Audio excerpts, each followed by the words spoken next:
तो hello student, good morning. एक बार फिर से स्वागत है आपका मेरे YouTube channel A for Arjun classes में। तो हम उत्तराखंड का इतिहास की सीरीज पढ़ रहे थे और उत्तराखंड के इतिहास की सीरीज में हमने चंदवंश कंप्लीट कर भी चुका है और अब हम पढ़ रहे थे पंवार वंश। पंवार वंश में भी हम आधा कंप्लीट कर चुके थे और हम पढ़ चुके थे पृथ्वी पतिशा। अब पृथ्वी पतिशा से थोड़ा सा आगे बढ़ने की कोशिश करते हैं और देखते हैं चीज़ें कैसे कैसी होती हैं। पृथ्वी पतिशा को हल्का सा रिवीजन करें तो मेरे प्यारे दोस्तों, जब हमने पृथ्वी पतिशा पढ़ा था तो पृथ्वी पतिशा के बाद हमने क्या चीज़ें देखी थी आपको पता होगा। जब हमने पृथ्वी पतिशाह पढ़ा था तो पृथ्वी पतिशाह के बाद हमने ये चीज़ें देखी थी कि इसके शासनकाल में एक आया था, वो था सुलेमान सिको। और इसके शासनकाल में जब सुलेमान सिको आया था, इसने सुलेमान सिको को शरण दी थी। सुलेमान सिको वाला पॉइंट मैंने तुम्हें बता भी रखा है कि पहले ये यहाँ नहीं आया था, पहले ये चंदवंश में गया था। हमने लास्ट क्लास में पढ़ा होगा और लास्ट क्लास को आपने समझा होगा, नहीं समझा है, नहीं देखा है तो आप एक बार जाके देख भी सकते हैं। बाकी जिन बच्चों ने देखा उनकी तो समझ में आ रहा होगा। होता क्या है, सुलेमान सिको जब यहाँ आता है तो पृथ्वी पतिशा का एक लड़का रहता है, इसका एक पुत्र है जिसका नाम है मेदनीसा। इसका एक लड़का है, इसका एक पुत्र है जिसका नाम है मेदनीसा। किसका? पृथ्वी पतिशा का लड़का। और इस राजा का लड़का राजा बनता है, हमेशा राजा का लड़का राजा बनता है। तो इस मेदनीसा को क्या डर लगा था कि ये दिल्ली से आके हमारे राज दरबार में आ गया है और इसको ये डर रहता था कि कहीं ऐसा ना हो कि मेरे पिताजी इसी को राजा बना दे अपने मरने के बाद। तो इसने क्या किया, मेदनीसा को इससे लगा डर कि कहीं मेरी राजपाट इसी को न मिल जाए और ये इसको किसको पकड़ा देता है जी, औरंगजेब को पकड़ा देता है। ये इसको भेज देता वहाँ, औरंगजेब को खबर दे देता कि ये आ रखा छुप के। क्योंकि लास्ट क्लास में मैंने आपको पढ़ाया था सुलेमान सिको किसके डर के मारे आया था, औरंगजेब के डर के मारे आया था। अब पृथ्वी पतिशा ने उसको शरण दी थी। अब पृथ्वी पतिशा का लड़का मेदनीसा ये डरने लग जाता है कि यार मेरी राजगद्दी छीन लेगा। तो ये उसके दुश्मन को बता देता औरंगजेब को कि भाई जिसको तो ढूंढ के आ रहा है वो तो गढ़वाल आ रखा है। और बदले में मेदनीसा इसको पकड़ा भी देता औरंगजेब के साथ, किले इसको रास्ते से हटाने से। और सेम बात पता चलती पृथ्वी पतिशा को कि यार जिसको मैंने शरण दी थी, जिसको मैं अपने दरबार में शरण दे रहा हूं, अब मेरे लड़के ने उसको उसके दुश्मन तक पकड़ा दिया तो मेरी बेइज्जती हो गई। मतलब मैं किसी को अपने घर पे रखता हूं किसी से बचाने के लिए और मेरे लड़के ने उसको दुश्मन तक ही पहुंचा दिया, तो मेरा क्या फ़ायदा हुआ। मैंने तो यार अब उसको शरण दी थी ना कि यार मैं तेरी रक्षा करूंगा, अब मेरी गैर मौजूदगी में इसने उसको दुश्मन को पकड़ा दिया। तो जो ये पिताजी है, पिताजी ने अपने पुत्र को देश निकाला कर दिया। इसने अपने ही पुत्र को क्या कर दिया, देश निकाला कर दिया। मतलब कहा जाएगा पंवार वंश का वह राजकुमार कौन सा है जिसको देश निकाला कर दिया गया था, तो वो ये है आपके सामने मेदनीसा। और मेदनीसा किसका लड़का है, फतेह पतिशा। क्वेश्चन आएगा पंवार वंश का वह कौन सा राजा है जिसने अपने ही पुत्र को देश निकाला कर दिया था। कौन है मेरे भाई, पृथ्वी पतिशा। और किसको किया, मेदनीसा को। क्यों किया, क्योंकि उसने जिसको शरण दी थी उसको दुश्मन तक पकड़ा दिया था। अब क्या होगा, इसको तो देश से निकाल दिया जाता है, राज परवार देता नहीं है। अब फतेह पतिशा के बाद राजा तो कोई ना कोई बनेगा, पृथ्वी पतिशा के बाद राजा कोई ना कोई तो बनेगा। राजा का लड़का राजा बनता है, मगर राजा के लड़के ने कर दिया उल्टे काम। तो राजा तो अपने लड़के को भगा देता, क्या कर देता है, देश निकाला कर देता है। और जब अपने लड़के को देश निकाला कर देता है तो किसी न किसी को तो राजा बनाएगा, हाँ कि ना। और जब किसी न किसी को राजा बनाएगा तो ये डायरेक्ट अपने नाती को, अपने पोते को, नाती पोता समझते होंगे अगर आप गढ़वाली कुमावने होंगे, तो अपने पोते को डायरेक्ट क्या बना देता है, राजा बना देता है। तो हमने पृथ्वी पतिशा लास्ट क्लास में पढ़ दिया था, मगर पृथ्वी पतिशा के बाद उसका लड़का मेदनीसा राजा नहीं बनता है, क्योंकि वो उसको जिसने शरण दी थी उसको पकड़ा देता है और राजा अपने बेटे को देश निकाला कर देता है कि छोड़ के चले जा तू, यहाँ गढ़वाल छोड़ के भग जा तू यहाँ। तो उसके बाद राजा कौन बनेगा, तो पृथ्वी पतिशा डायरेक्ट अपने नाती को राजा बना देता है। और अब आज की हेडिंग होगी आपकी फतेह पतिशा। तो नया राजा कौन बनेगा, नया राजा बनेगा फतेह पतिशा। यहाँ तक क्लियर है। तो ध्यान रखिएगा, इस पोर्शन से कोई पॉइंट बनेगा उसे अपनी लैंग्वेज में लिख लीजिएगा कि पृथ्वी पतिशा ने अपने लड़के को मेदनीसा को देश निकाला किया। और क्यों किया वो कहानी आप समझ गए। और जब लड़के को तो देश निकाला कर दिया, राजा का लड़का राजा तो है ही नहीं, रहा ही नहीं। अब तो कौन बनेगा राजा, सीधा अपने नाती को राजा बना देता। तो अब राजा कौन बनेगा, फतेह पतिशा। तो आज की क्लास शुरू करेंगे। तो आज का हमारे पास जो राजा होगा मेरे प्यारे दोस्तों, तो आज हम पढ़ने की कोशिश करेंगे फतेह पतिशा को। तो आज हम किस राजा को पढ़ने वाले हैं, फतेह पतिशा को। फतेह पतिशा किसका नाती है, पृथ्वी पतिशा का। इसकी किस्मत अच्छी थी, पहले ही राजा बन गया, हाँ कि ना, क्लियर। अब हम आगे बढ़ेंगे। इसका पहला पॉइंट ये है कि पृथ्वीपति शाह अभी जिंदा ही था। पृथ्वीपति शाह को लगा कि मैं मरूंगा, अब मेरे बाद मेरा नाती राजा बनेगा, तो ये छोटी सी उम्र में राजा बनेगा, तो क्या पता वही मेदनी शाह, यही मेदनी शाह वापस कम बैक करके इसको मार दे राजा बनने की लालच में। अरे ऐसा हमने पहले भी देखा है हिस्ट्री में कि एक दूसरे को मार के लोग राजा बने हैं, अपनी फैमिली वालों को, अपने पिताजी को मार के, अपनी बेटाजी को मार के। तो अब क्या होता है, फतेहपति शाह को जब राजा बनाया जाता है तो पृथ्वीपति शाह भी मरा ही नहीं, तो ये ऐसा राजा भी है पृथ्वीपति शाह जिसने जीते जी अपना उत्तराधिकारी नियुक्त कर दिया था। हमेशा तो ये होता राजा जब तक मरता नहीं तब तक दूसरा नहीं बनता, मगर पृथ्वीपति शाह ने जीते रहते अपने नाती को राजा बना दिया था। और जब कोई भी राजा छोटी सी उम्र में राजा बनता है तो राजपाट को संभाल नहीं पाता, और जब वो राजपाट को संभाल नहीं पाता तो एक पोर्शन आता है हमारे पास। अब वो पोर्शन आप सब लोगों को पता है, संरक्षक। इससे पहले भी आप संरक्षक केयर टेकर को पढ़ चुके हैं, और इससे पहले भी आप संरक्षक को पढ़ चुके थे। और कहाँ पे पढ़ाया था आपको, जहाँ पे आपको राजमाता कर्णावती पढ़ाया था, उत्तराखंड में पवार में पहली संरक्षिका कर्णावती, लास्ट क्लास में आपको पढ़ा चुका हूँ। तो यहाँ पे इसके संरक्षक कौन बनते हैं, क्योंकि फतेहपति शाह भी छोटा है यार, तो इसका संरक्षक कौन बनता है, तो ध्यान रखिएगा इसके दो संरक्षक बनते हैं। पहला संरक्षक तो इसका वही बनता है, इसका दादा पृथ्वीपति शाह, क्योंकि ये उसका दादा है और इसने अपने लड़के को राजा नहीं बनाया, देश निकाला कर दिया था, क्योंकि इसके लड़के ने अपने पिताजी के साथ गद्दारी की, तो पिताजी ने डायरेक्ट अपने दादा को, अपने नाती को क्या बना दिया, राजा बना दिया। तो पृथ्वीपति शाह का पहला संरक्षक केयर टेकर कौन था, पृथ्वीपति शाह, सॉरी फतेहपति शाह का कौन था, पृथ्वीपति शाह था। उसके बाद जब पृथ्वीपति शाह बूढ़ा हुआ, बुजुर्ग गया, मारा गया, मगर ये तभी छोटा ही बच्चा था, ये भी ढंग से राजा नहीं बना, यशस्वी युवा राजा नहीं बना, तो इसकी दूसरी संरक्षिका बनी। और एक संरक्षिका का और नाम लिखेंगे, इसकी माता जिनका नाम है राजमाता कटौची। तो ध्यान रखिएगा मेरे प्यारे दोस्तों, क्वेश्चन बड़ा इंपॉर्टेंट है और क्वेश्चन बड़ा मुश्किल भी है, कंफ्यूजन वाला है। राजमाता कर्णावती, अगर आपके पास नोट्स है तो एक पेज पलट कर देखिएगा, कल वाले नोट्स में बताया था कर्णावती किसकी संरक्षिका थी, पृथ्वीपति शाह की। और आज वाले नोट्स देख लीजिएगा, आज वाले नोट्स में फतेहपति शाह की संरक्षिका कौन है, राजमाता कटौची। तो कटौची किसकी संरक्षिका बनती है, फतेहपति शाह की। अकल कर्णावती किसकी बनी थी, पृथ्वीपति शाह की। संरक्षक क्यों बनते हैं, जब राजा छोटी सी उम्र में राजा बन जाता है तो यार वो शासन को कैसे संभालेगा, तो इसलिए संभालने वाला असली में कोई और होता है और नाम मात्र का राजा कोई और होता है। तो ये था फतेहपति शाह के बारे में, वो राजा कैसे कैसे बनता है और कौन उसका संरक्षक बनते हैं। इसके अलावा फतेहपति शाह के शासनकाल को क्या बोलते हैं, इंपॉर्टेंट करके आप लिखिएगा, गढ़वाल का स्वर्णकाल। गढ़वाल का स्वर्णकाल किसके काल को कहते हैं, तो गढ़वाल का स्वर्णकाल कहते हैं फतेहपति शाह के शासनकाल को। पहला पॉइंट तो इसका ये हो जाएगा। इसी के साथ साथ मैंने तुम्हें कुमाऊं का इतिहास पढ़ाया है और यहीं पे लिख दीजिएगा, कुमाऊं का स्वर्णकाल किसके काल को कहते थे, जगत चंद। मैंने आपको पढ़ा भी रखा है, आप रिवीजन करें। और गढ़वाल का स्वर्णकाल किसे कहते हैं, फतेहपति शाह के शासनकाल को कहते हैं।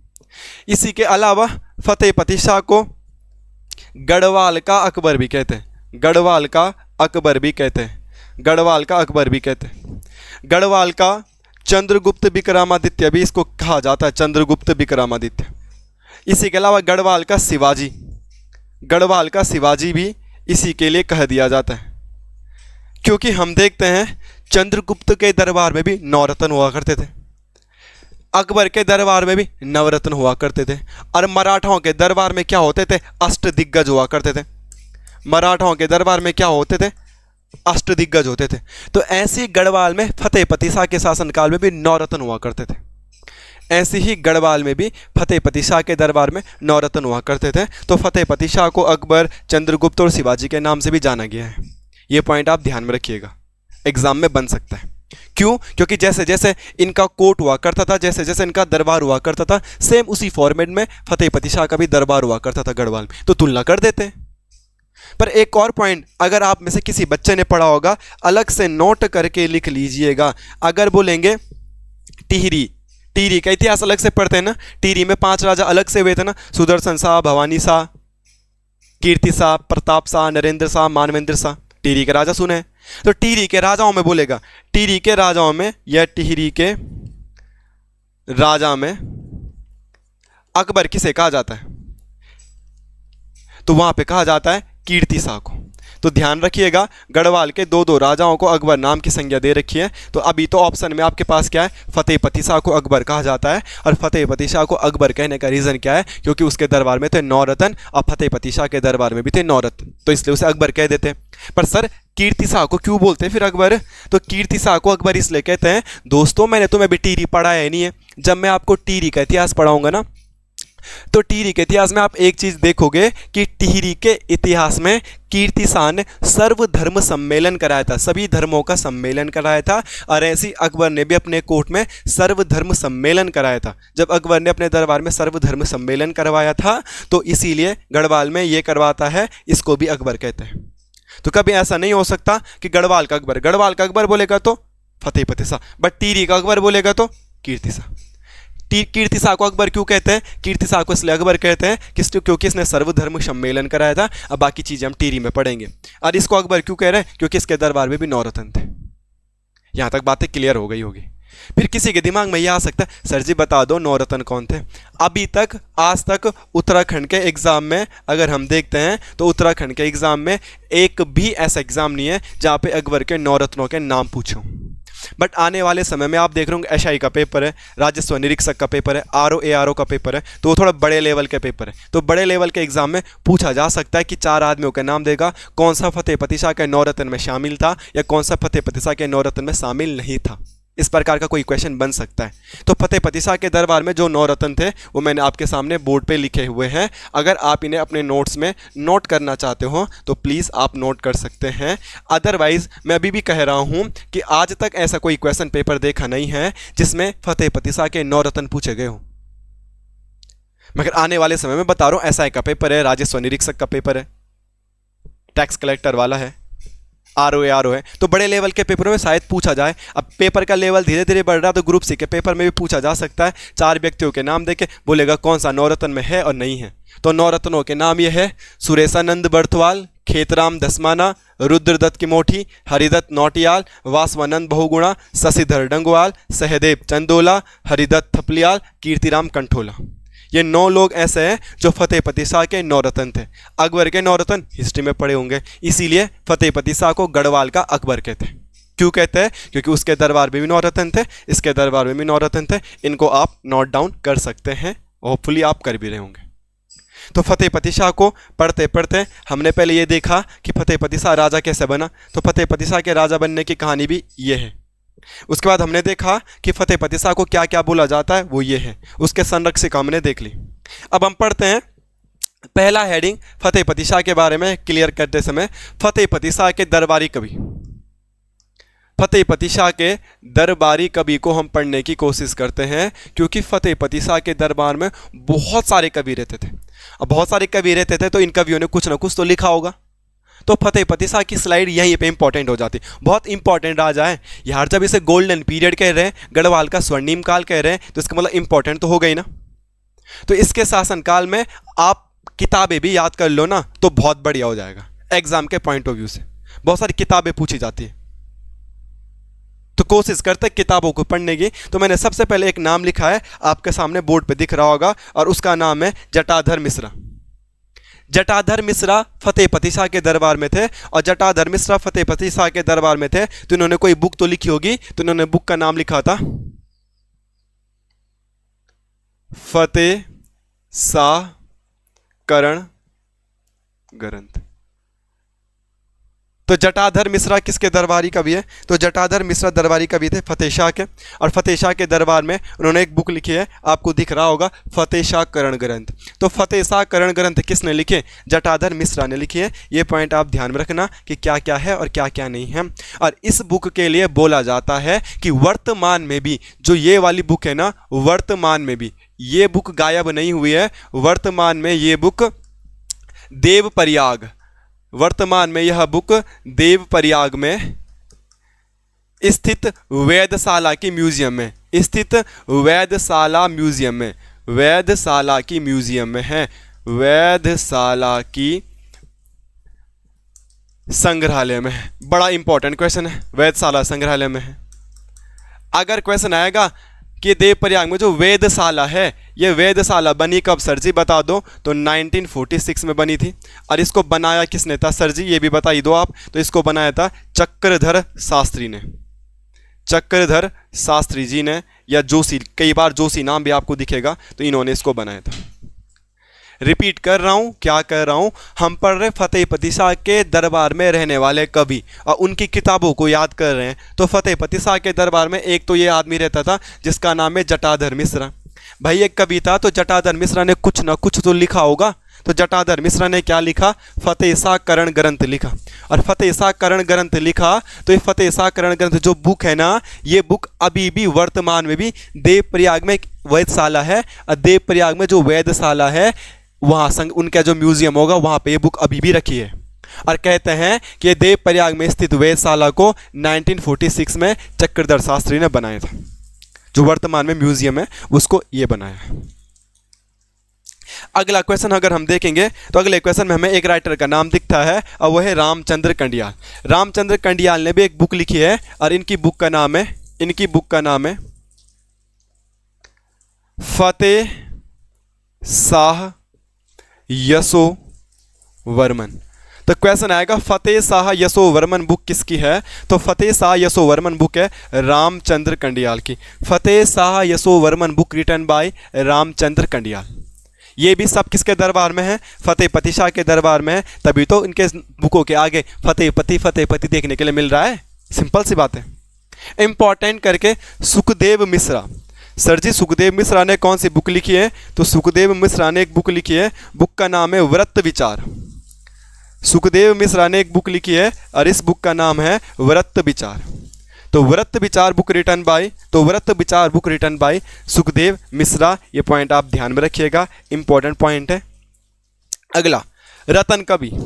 रतन कवि में तो एक पॉइंट आपने ये लिखना है कि रतन कवि का दूसरा नाम है छेमराम। कि आप रतन कवि याद करके चले गए और कई पेपर में रतन कवि आया ही नहीं। तो रतन कवि और छेमराम दोनों के दोनों क्या है, एक है। रतन कवि का ही दूसरा नाम क्या है, छेमराम है। और ये रतन कवि इन सभी लेखकों में सबसे महत्वपूर्ण है। रतन कवि और मतीराम बड़ा इंपॉर्टेंट है। हम पढ़ रहे फतेहपति शाह। फतेहपति शाह कैसे कैसे राजा बना, कौन कौन संरक्षक थे, वो हमने पढ़ लिया है। इसके बाद हम पढ़ रहे थे फतेहपति शाह के दरबार में रहने वाले कवि, और उनमें से 3 कवि हमने पढ़ लिए। चौथा कवि है रतन कवि, और रतन कवि ने एक बुक लिखी है, बुक का नाम है फतेह प्रकाश। बुक का नाम है फतेह प्रकाश। तो क्वेश्चन आएगा फतेह प्रकाश बुक रिटन बाय। तो फतेह प्रकाश बुक किसने लिखी है, फतेह प्रकाश बुक लिखी है रतन कवि ने। ये पॉइंट आप ध्यान में रखिएगा, क्या क्या हो रहा है क्या क्या नहीं हो रहा। और रतन कवि का दूसरा नाम क्या है बच्चों, बताओ, छेमराम। रतन कवि न देगा तो क्या देगा, छेमराम देगा। अब इसको आगे समझते हैं। ये बुक मैं इंपॉर्टेंट क्यों कह रहा हूं, इस बुक में फतेहपति शाह को, इस बुक में फतेहपति शाह को एक टर्मिनोलॉजी दी गई है, और वो टर्मिनोलॉजी है हिंदुओं का रक्षक। Very very important question. पहला तो क्वेश्चन यही आ जाएगा कि पवार वंश का वह कौन सा राजा जिसे हिंदुओं का रक्षक कहते हैं। तो पवार वंश का वह राजा जिसे हिंदुओं का रक्षक कहते हैं वो है फतेहपति शाह।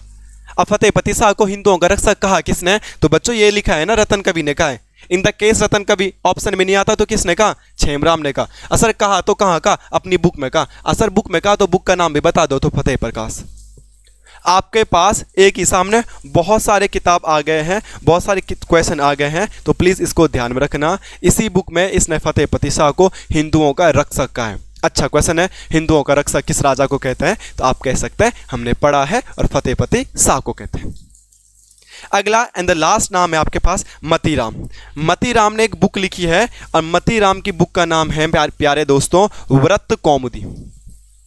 मतीराम ने कौन सी बुक लिखी है, तो मतीराम की बुक का नाम है व्रत कौमुदी।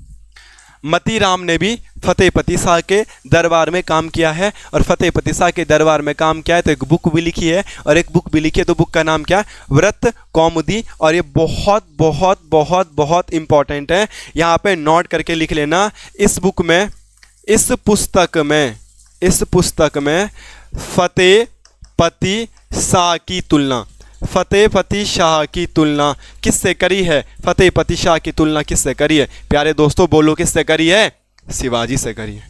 हमने थोड़ी देर पहले भी तो पढ़ा था, अगर आपको याद आ रहा होगा तो हमने कुछ देर पहले चीज़ें पढ़ी थी। ये 9 रत्न थे उसके, नवरत्न के बाद हमने जब फतेहपति शाह को पढ़ने की कोशिश करी थी कैसे राजा बना, और हमने ये लिखा था ना कि उनको शिवाजी भी कहते हैं।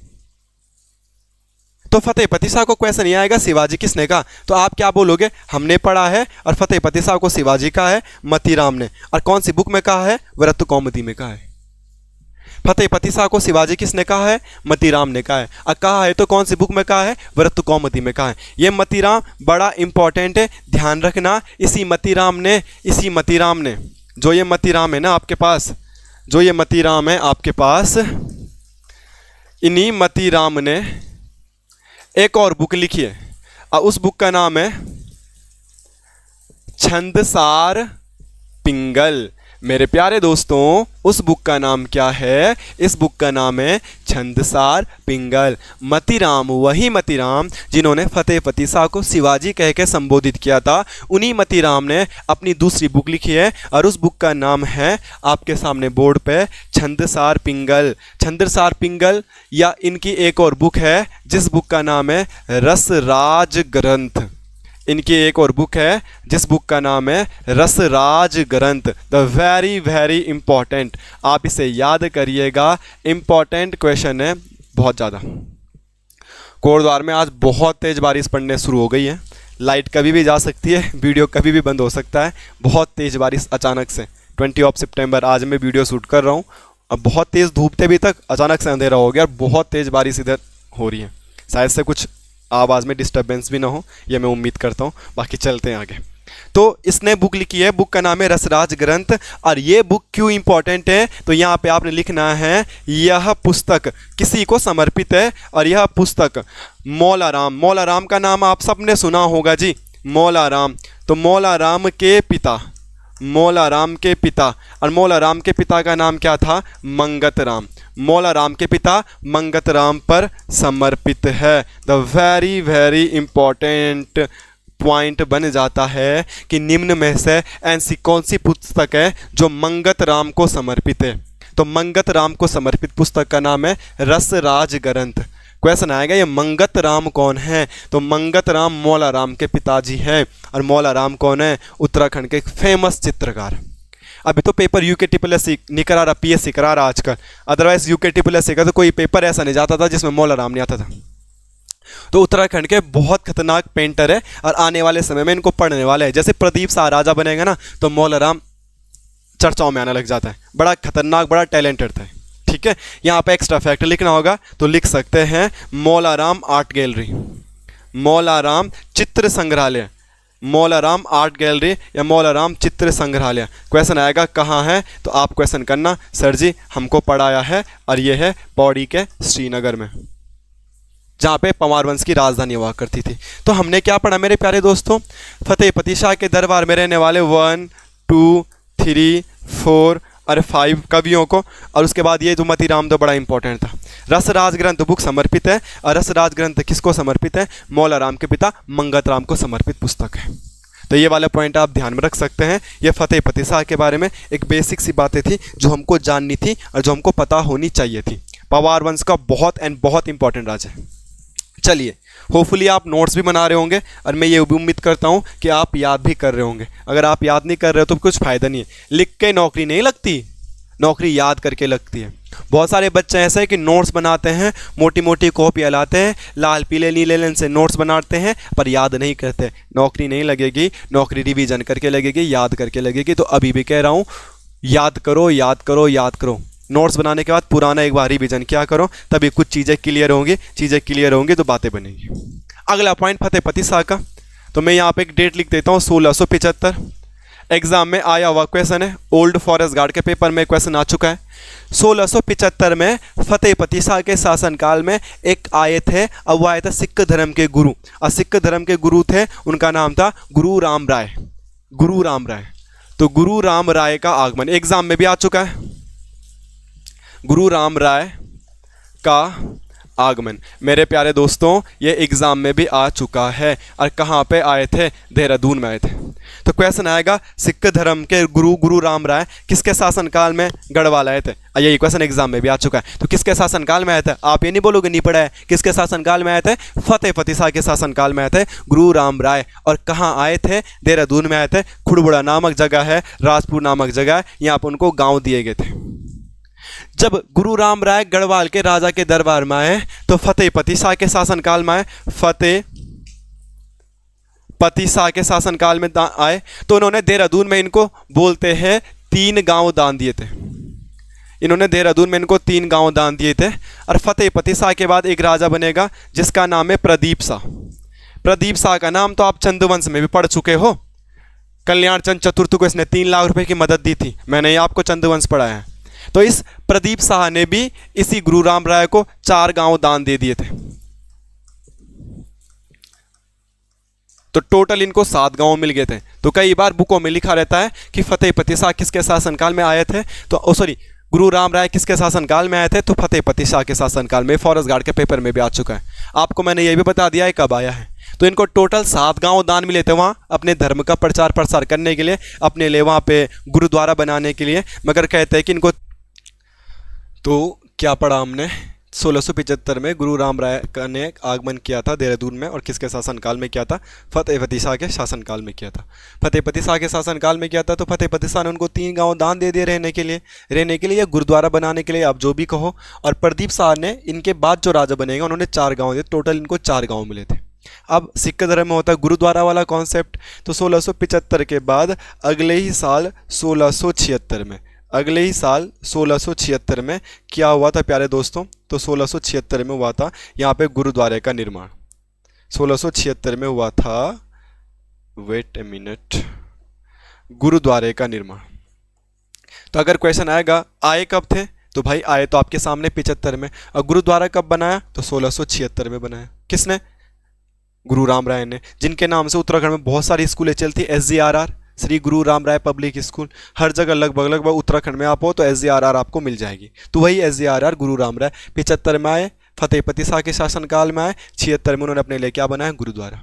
बाद में इनकी डेथ हो जाती है। और इनकी डेथ होने के बाद इनकी पत्नी इनके याद में एक यहाँ पे मेला शुरू करती है, जो कि एग्जाम में भी आ चुका है। और 1919 में देहरादून में एक मेला शुरू होता है और उस मेले का नाम है झंडा मेला। तो ये ध्यान रखना, झंडा मेला कहाँ लगता है, तो झंडा मेला लगता है आपका देहरादून में। और झंडा मेला देहरादून में लगा तो कब से शुरू हुआ था झंडा मेला, झंडा मेला 1699 से शुरू हुआ। और झंडा मेला शुरू करने का श्रेय किसको जाता है, पंजाब कौर को। And who is Punjab Kaur, तो पंजाब कौर गुरु राम राय की वाइफ का नाम था। SGRR गुरु राम राय है, इनकी तो मृत्यु हो जाती है 1687 में। इनकी मृत्यु हो जाती है 1687 में। और इनकी मृत्यु के बाद इनकी वाइफ इनकी याद में एक मेला शुरू करती है और उस मेले का नाम है झंडा। ये पॉइंट आप ध्यान में रख सकते हैं, क्या हो रहा है क्या नहीं हो रहा है। और झंडा मेले की शुरुआत 99 में होती है, पंजाब कौर करती है। इसके अलावा आपको एक्स्ट्रा फैक्ट लिखने होंगे एज यूजुअल जो मैं लिखाता हूँ। तो अगर कभी आपको बोला जाएगा ध्वज मंदिर, ये तो जो कि ये झंडा है और इसी का पर्यायवाची होता है ध्वज मंदिर। तो ध्वज मंदिर अगर आपसे पूछा जाएगा तो ध्वज मंदिर आपका पड़ता है पिथौरागढ़ में। ध्वज मंदिर पड़ता आपका पिथौरागढ़ में, जबकि झंडा मेला पड़ता आपका, आपके सामने बोर्ड पे लिखा है देहरादून में। झंडा मेला देहरादून, ध्वज मंदिर पिथौरागढ़। अब बाकी GK में पढ़ा होगा या स्कूलों में हमने देखा होगा, हम 10 रुपये एक्स्ट्रा लेके जाते थे 7 दिसंबर को। तो उस दिन क्या मनाया जाता था, झंडा दिवस मनाया जाता था। स्कूल जब हम पढ़ते थे तो फीस डे के दिन हम 7 दिसंबर वाले महीने में 10 रुपये 5 रुपये एक्स्ट्रा लेके जाते थे साल में एक दिन, कि झंडा दिवस मनाया जाता है। एक स्टिकर देते थे जिसे हम अपनी बेल्ट पे लगाते थे या ज्योमेट्री बॉक्स पे लगाते थे। तो झंडा मेला पंजाब कौर द्वारा लगाया गया था 1699 में, देहरादून में लगता है। और ध्वज मंदिर ये अलग है, ध्वज मंदिर ये पिथौरागढ़ में है। और झंडा दिवस मनाया जाता है 7 दिसंबर को। तो ये था फतेह पति शाह के बारे में कुछ बातें। तो फतेह पति शाह को हमने पढ़ा था, पहले हमने फतेह पति शाह को देखा कैसे कैसे राजा बना, फिर फतेह पति शाह के हमने देखे नवरत्न, फिर फतेह पति शाह के हमने देखे कवि, फिर फतेह पति शाह के शासनकाल में गुरु राम राय का आगमन, ये हमने देखा। 2 वीडियो अलग अलग बना के मैं एक मर्ज करूंगा, तो शायद कुछ डिस्टर्बेंस होगा, पहले तो नहीं होगा, तो आप एडजस्ट करना क्योंकि लाइट चलेगी थी जैसे मैंने कहा था। अब 2 वीडियो मर्ज करके एक वीडियो बन रही। आगे बढ़ते हैं फतेह पति शाह के शासनकाल में। तो प्यारे दोस्तों, फतेह पति शाह के शासनकाल में आपने पढ़ा क्या, फतेह पति शाह के शासनकाल को आगे पढ़ते हुए 1699 की आपने डेट लिखी थी। तो इसी 1699 में आपने पहले भी पढ़ा होगा कि ज्ञानचंद ने यहाँ पे अटैक किया था। किसने? ज्ञानचंद ने। और यहाँ से नंदा देवी की मूर्ति लेके चला गया था, नंदा देवी की मूर्ति। तो गढ़वाल से नंदा देवी की मूर्ति कौन लेके गया था? ज्ञानचंद लेके गया था। ये वाला पॉइंट तो आप पहले भी पढ़ चुके हो, मगर पहले हम चंदवंश पढ़ रहे थे, अब हम पढ़ रहे पंवार वंश। तो पंवार वंश में किसके शासनकाल में नंदा देवी की मूर्ति लेके गया था? ज्ञानचंद लेके गया था। और राजा कौन है? आप पढ़ रहे हो फतेह पतीसा। तो ये ध्यान में रखना है क्या है क्या नहीं है। इसके अलावा चंदवंश में भी आप पढ़ चुके हो, यहाँ पे दोबारा क्या लिखाना है आपको, क्योंकि मैं आपको चंदवंश में पढ़ा चुका हूँ। जो बच्चे पहली बार आज की क्लास देख रहे हैं, दुधौली का युद्ध, तो ये दुधौली का युद्ध भी मैं पहले पढ़ा चुका हूँ आपको चंदवंश। तो आप जाके चंदवंश पढ़ लीजिएगा, फिर आपको ये दोनों पॉइंट समझ में आ जाएगा। दैट टाइम मैंने बड़े डिटेल में पढ़ा रखे, अभी मैं डिटेल में नहीं पढ़ा रहा हूँ, वीडियो ज़्यादा लेंथी हो जाएगी फालतू में, बट मैं पहले भी तो पढ़ा चुका हूँ। तो आप चंदवंश की ज्ञानचंद वाली वीडियो देख के आएगा, वहाँ पर दोनों चीज़ लिखा रखी है। दुधौली से, दूधतौली से 5 नदियाँ निकलती है, कौन कौन से निकलती है, ये सारी चीज़ें मैं आपको डिस्क्राइब कर चुका हूँ। तो बार बार मैं सेम चीज़ें पढ़ाऊँगा तो ये गलत है, मैं पहले भी इनको पढ़ा चुका हूँ, आप जाके देख सकते हैं। ठीक है, आगे चलते हैं। इसके शासनकाल में और क्या चीज़ें हुई थी? इसके शासनकाल में एक इंपॉर्टेंट चीज़ हुई थी, भंगाड़ी का युद्ध। भंगेड़ी का युद्ध या भंगाड़ी का युद्ध। भंगेड़ी का या भंगाड़ी का युद्ध करने से पहले आपको ये 5 पॉइंट याद रखना है। इसने 1685 में सिरमौर पर किया था आक्रमण। लास्ट पॉइंट है इसका, फतेह पतीसा ने 1685 वाले सन में सिरमौर पर क्या कर दिया था? आक्रमण किया था। सिरमौर पर क्या किया था? आक्रमण। कोई बोलेगा सिरमौर कहाँ है सर जी, ये बता दो। तो सिरमौर वाला एरिया हिमाचल प्रदेश वाला एरिया है, देहरादून का पड़ोसी वाला एरिया है, पौंटा साहिब वाला। और यहाँ का राजा था मंदाना प्रकाश, यहाँ का राजा था मंदाना प्रकाश। तो इन्होंने अटैक कर दिया था फतेह पतीसा ने इस वाले क्षेत्र में, और इन्होंने सिरमौर के राजा को हरा भी दिया था और सिरमौर के राजा को परेशान कर दिया था। अब सिरमौर के राजा को जब परेशान कर दिया था, उस वाले एरिया को जीत भी लिया था, तो अब उन्होंने हेल्प मांगी थी, कहते हैं सिख धर्म के गुरुओं से। तो जब हेल्प मांगी थी सिख धर्म के गुरुओं से, तो इसके बचाव में आए थे, इसके बचाने के लिए आए थे। किसको? सिरमौर के राजा को बचाने के लिए। तो अब यहाँ पे एक युद्ध हो जाता है, और वो है 1688 या 1689 का एक युद्ध है। ये पॉइंट आप ध्यान में रखिएगा। लास्ट पॉइंट यही है फतेह पतीसा का, और इस युद्ध का नाम क्या है? इस युद्ध का नाम है भंगाड़ी का युद्ध। इस युद्ध का नाम क्या है? भंगाड़ी का युद्ध। इस युद्ध का नाम है भंगाड़ी का युद्ध। और जब ये भंगाड़ी का युद्ध है मेरे प्यारे दोस्तों, तो किस किस के बीच हुआ? तो फतेह पतीसा तो आपके पास है ही, फतेह पतीसा तो आपके पास ही है। बगल में आपके पास कौन रहता है? गुरु गोविंद सिंह।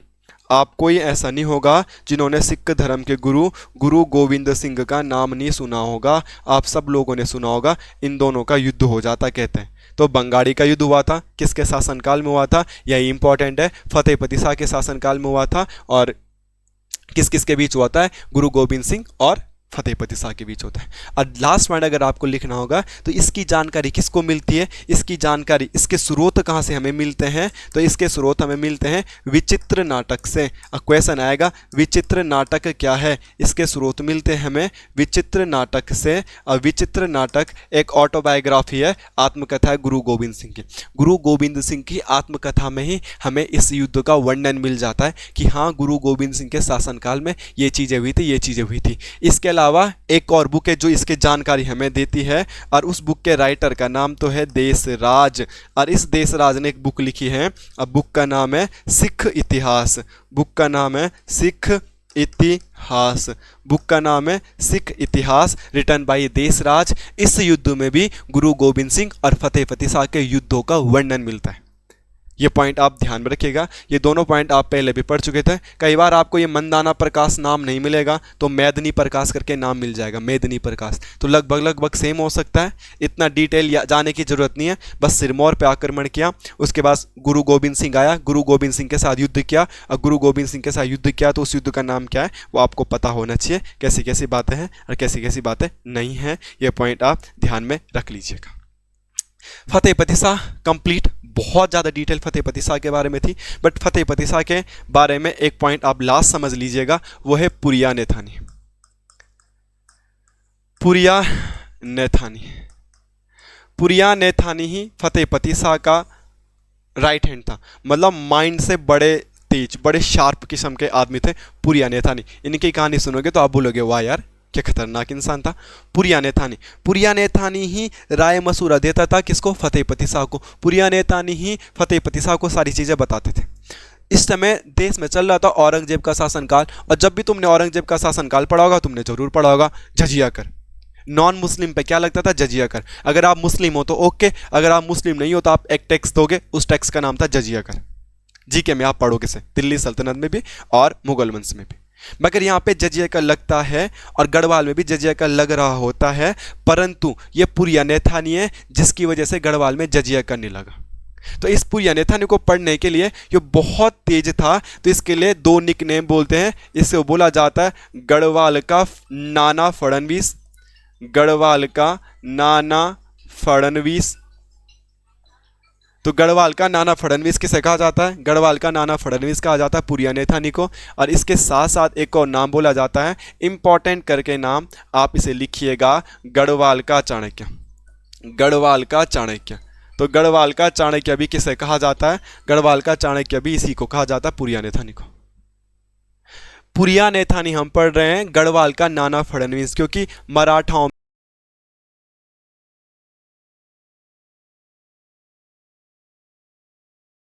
वैसे ये भी थे। गढ़वाल का चाणक्य किसे कहा जाता है, पुरियाने थानी को।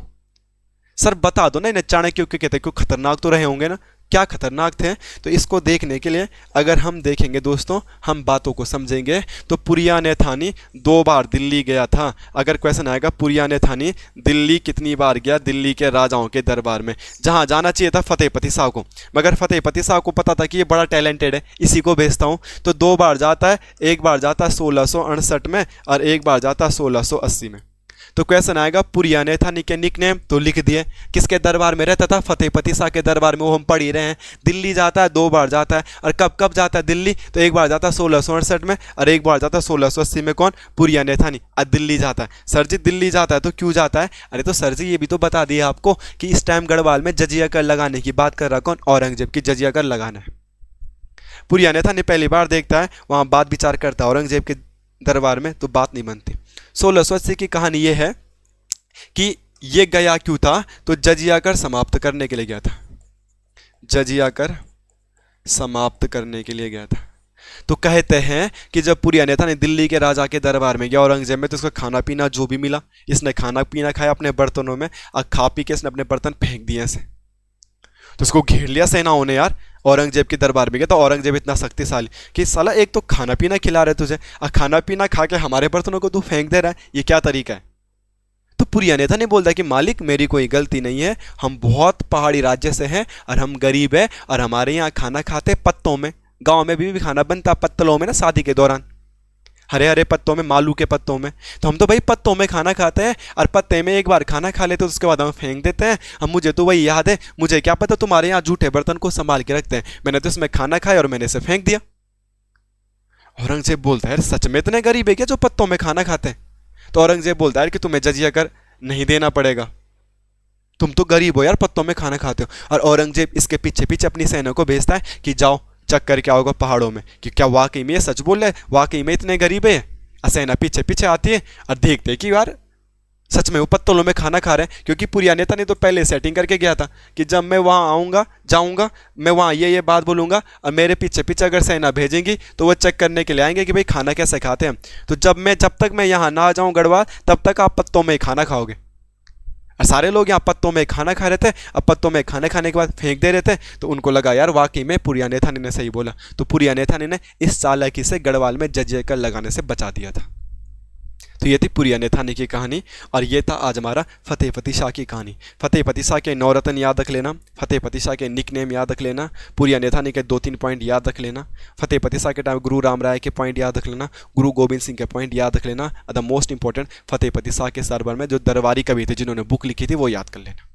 ठीक है, तो आज हमारा एक राजा था जिसका नाम था फतेहपति शाह, इसके डाटा हमने आज लिख दिए हैं, इससे आगे पढ़ेंगे कल।